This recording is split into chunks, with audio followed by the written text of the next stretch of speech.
The UN Security Council is due to hold an emergency meeting to discuss the situation in Afghanistan. The Taliban has seized control of the capital 2 decades after the militants were overthrown by a US-led invasion. More than 60 nations, including Australia, are calling for foreign nationals and Afghans who wish to leave to be allowed to go. I'm Dan Borscher with ABC News from Ngunnawal country here in Canberra. Let's speak to a member of Australia's Afghan community about the latest developments in Afghanistan. Shukufa Tahiri is a refugee advocate and joins me now from Sydney. Shukufa Tahiri, welcome to the program. Thanks so much for having me. First of all, what's your take on what's happening right now in Afghanistan? Well, it's really difficult to wrap your head around what's going on in Afghanistan, but it's really clear that it is a catastrophe, a devastation on so many levels. But I think that, there are different angles of politics in terms of why it fell and how it fell and how the Taliban took over. But I'm in disbelief about what's going on in Afghanistan. So this feeling is really shared amongst our communities and people trapped inside. I think that people in Afghanistan, as we're hearing from families, friends and communities, people feel besieged by a terror group as their government. People are absolutely terrified for their lives. The speed with which this has happened has been described as astonishing and shocking. What have you made of how quickly the Taliban have swept major cities, including now Kabul today? It has been shocking for everybody. I mean, there were reports that Kabul would fall in 60 to 90 days, but it fell actually in less than 24 hours. So it is actually shocking. It's really hard for the public outside Afghanistan to take, but also importantly for the population inside Afghanistan. Where they feel absolutely besieged and surrounded by the Taliban. I think that the whole question of the Taliban takeover was always an existential question for Afghanistan and its people, but also people who had fled Afghanistan from their previous rule. It was an existential question, but there was always this equilibrium between peace and instability. And in that kind of equilibrium, in that environment, there was some hope that stability might come sometime in the future, but nobody really imagined the takeover, the manner, the speed and the scale of it like it happened last night. You must see stability as impossible now.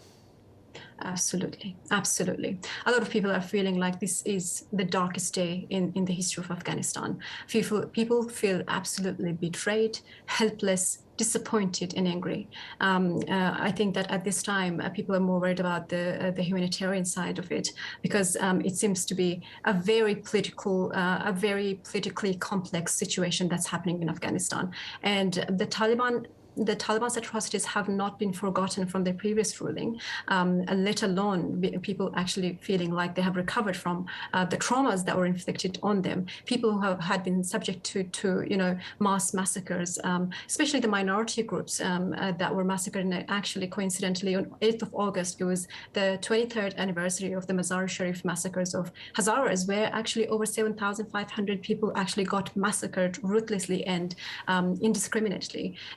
And in that kind of anniversary, on 23rd, we see that Taliban emerge, and it's really in recent people's memories. And I think particularly for minority groups, as well as women, half of the population of Afghanistan, what is going to happen to them? What will be the aftermath of a Taliban terror group governing people's lives?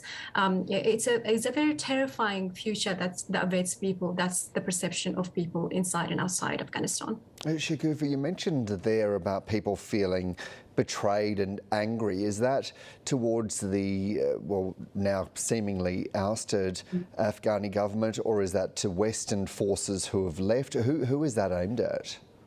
Angry towards everybody, the government, the international forces, the international community, the NATO forces, everybody that had a role to play in Afghanistan. So many promises were made that, to instill democracy, to instill peace and stability. People were given a glimpse of peace and hope, and they were suddenly robbed of it. There were people say that they are being fed to the wolves. That's the level of betrayal. People feel like 20 years of promises were just a lie, and the sense of betrayal that that comes from that is absolutely multifaceted. And I think that there hasn't been enough time for people to even comprehend the consequences of this takeover. Well, we're here. And I think that especially from Australian government had been, directly involved in sort of the intervention in Afghanistan, both in combat forces, but also in rebuilding of Afghanistan and peace and development. And people had expectations, at least from the international community, to maintain the gains that were made in 20 years. A lot of blood and sweat were spent actually gaining those, perhaps minimal civil liberties. But now all of that is gone. If people feel like this is year zero, really, we have gone so backwards, at least by 200 years, if Taliban has to stay. There's so much that's been said about the Taliban and the information they're putting out, and they seem to be portraying themselves differently. But just an hour ago, right here on the ABC, we heard from the former chief of the army, who said that he's actually worried the Taliban will be worse this time around. In part because of the knowledge of the way the news media works and all of these systems. What's your observation? Absolutely. It's a war of perception. It's a war in cyberspace. It is also a war in the actual ground. And so this war, this time, the Taliban ruling is really, really complex. And I think that right now, the Taliban is obviously trying to actually show their soft faces, but everybody knows of their violent nature and the fact that they want to rule by terror. The very method that they have taken over the country and people's homes is by terror. And so, what will be, the government of Taliban looking like? And people have to be compelled to live under this government. And so, I think that the sort of consequences of Taliban takeover for the everyday life of people is really difficult to comprehend at the moment. And I think that all of this democratic freedoms and rule of law has actually amounted to absolute futility, and that the 20 years that people dreamt of really minimal rights and freedoms are equal to zero. Taliban are as draconian as they were, and probably worse, also because it's compounded by the fact that there was a foreign intervention, that there was a government set up, and that there is a sense of grudge, there is a sense of revenge, and there is a sense of a brutality that was never seen before. That is the fear of people inside Afghanistan, outside Afghanistan. Taliban, by their very nature, actually, how they have functioned in the last few weeks, have reigned with terror. So what do you expect from a terror group when it comes to, governing people who are supportive of peace, who are supportive of development, and who want basic civil liberties in their society, in their daily lives? And there's a sense of that desperation immediately. In just the last couple of minutes, we've heard reports of Afghanis running onto the tarmac when US military planes have been there to try and get on board, to get out, with shots being fired in the air. Some more information coming to hand by the minute on that situation. We've also heard the Australian government saying that they are seeking to get those people who have been involved, I believe, in security capacities. But I wonder a bit more broadly than that, those translators, the people that have been cooks, cleaners, helping out with other operations while Australia was in Afghanistan.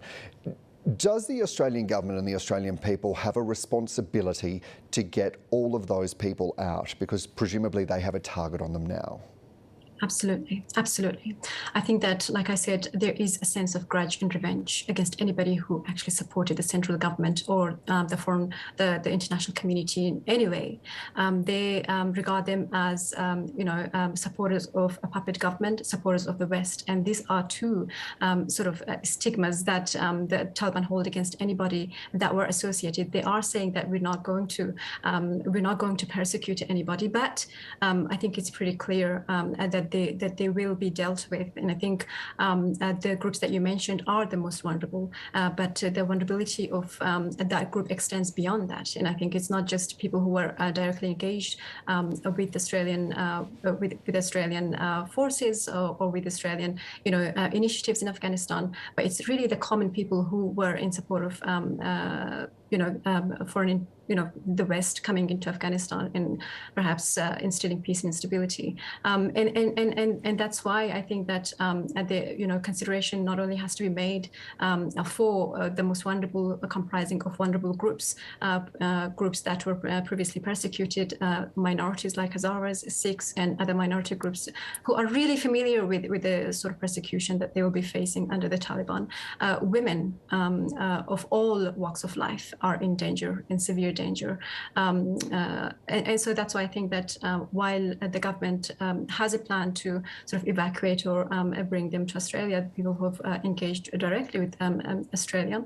But I think that we need to go beyond that. The Canadian government only on 14th of August announced really imminently that they will take 20,000 Afghans as part of their humanitarian intake, a one-off thing, similar to that of Syrian and Iraqi intake we did in 2014. But the announcement that we acknowledge that Scott Morrison, our Prime Minister, has agreed to increase the composition of the current humanitarian intake, but I don't think that's enough. It does not cut it.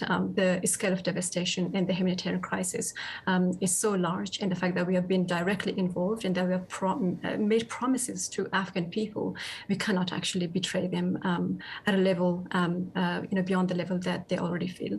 And so the Afghan community actually proposes for 20,000 separate intake of Afghan people that comprises of actually vulnerable groups, including women and minority groups and other vulnerable groups like LGBTIQ people and other communities that are a direct risk of being persecuted by the Taliban.